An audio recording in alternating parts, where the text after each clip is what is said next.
भगवान कृष्ण की मृत्यु कैसे हुई? क्या वाकई भगवान का अंत हो सकता है या यह केवल एक शुरुआत थी, एक नया रूप की ओर उनका सफर? क्या आपको पता है कि भगवान कृष्ण के अंत के बाद उनके अवतार ने एक और रहस्यमय रूप लिया, नील माधव के रूप में, और फिर जगन्नाथपुरी में कैसे प्रकट हुए? ये कहानी केवल उनके जाने की नहीं बल्कि उनके पुनर्जन्म की है। तो तैयार हो जाइए इस अद्भुत यात्रा पर चलने के लिए। भगवान कृष्ण की कहानियों में कई रहस्य छिपे हुए हैं। एक ऐसा ही रहस्य है उनकी यात्रा जो उन्हें भगवान कृष्ण से नीलमाधव और फिर जगन्नाथ के रूप में ले जाती है। क्या आप जानते हैं कि भगवान कृष्ण का ये रहस्यमय रूप सिर्फ उनकी लीला का एक हिस्सा नहीं बल्कि इसके पीछे गहरा अर्थ और अद्भुत कहानियां छिपे हुए हैं। तो आज इस वीडियो में हम जानेंगे भगवान कृष्ण के नील माधव से भगवान जगन्नाथ बनने तक की पूरी कहानी।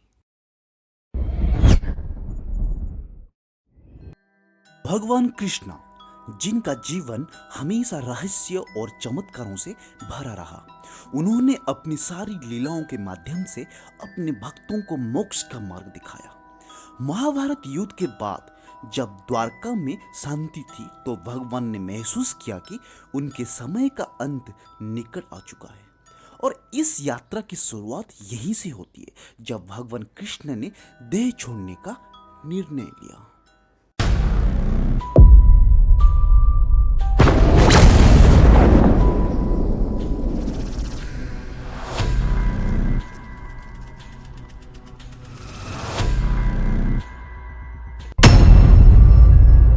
कहा जाता है कि भगवान कृष्ण ने एक पेड़ के नीचे ध्यान लगाया था जहां एक शिकारी ने उन्हें गलती से हिरन समझकर तीर मार दिया। लेकिन क्या वाकई ये उनका अंत था?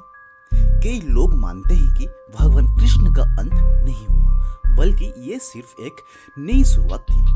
भगवान ने पृथ्वी छोड़ दी और उनके साथ ही द्वारका का अद्भुत नगर समुद्र में समा गया। लेकिन भगवान का ये अंत क्या उनके भक्तों के लिए अंतिम विदाई थी? नहीं, उनकी आत्मा एक नया सफर पर निकली और उन्हें एक नया रूप दरकार किया, नील माधव का रूप। भगवान कृष्ण की इस नए रूप के बारे में कम ही लोग जानते हैं। पुराणों के अनुसार भगवान कृष्ण ने खुद को एक अद्भुत अवतार में छुपा लिया जिसे नील माधव कहा जाता है। नील माधव, जिनका निवास एक रहस्यमय और अद्वितीय स्थल पर था। ये स्थल इतना पवित्र और गुप्त था कि सिर्फ कुछ ही लोग इसके बारे में जानते थे। लेकिन भगवान ने ये रूप क्यों दरकार किया? इस अवतार का क्या उद्देश्य है? चलते हैं, आगे जानते हैं।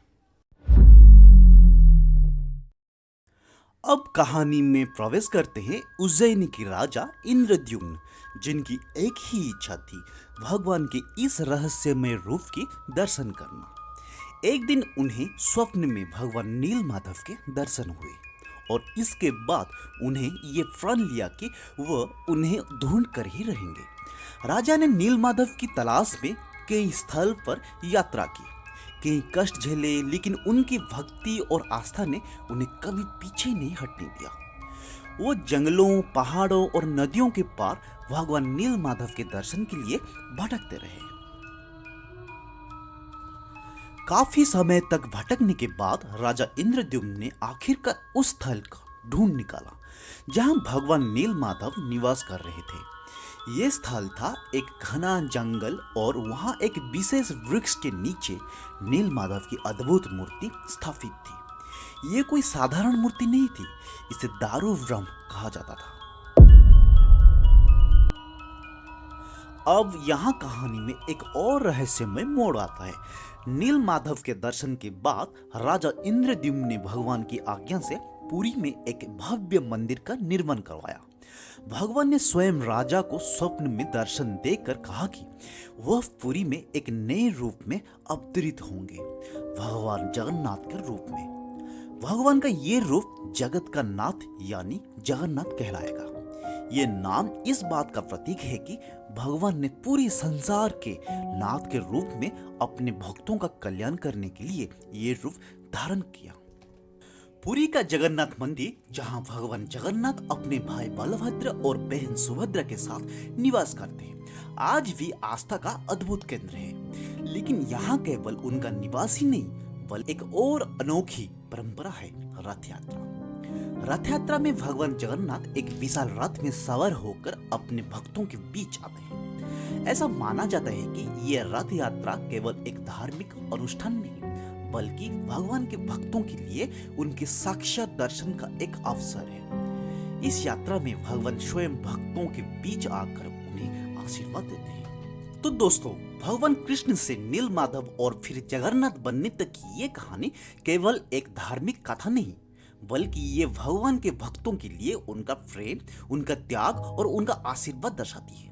ये रूपांतर हमें ये सिखाता है कि भगवान का कोई अंत नहीं होता।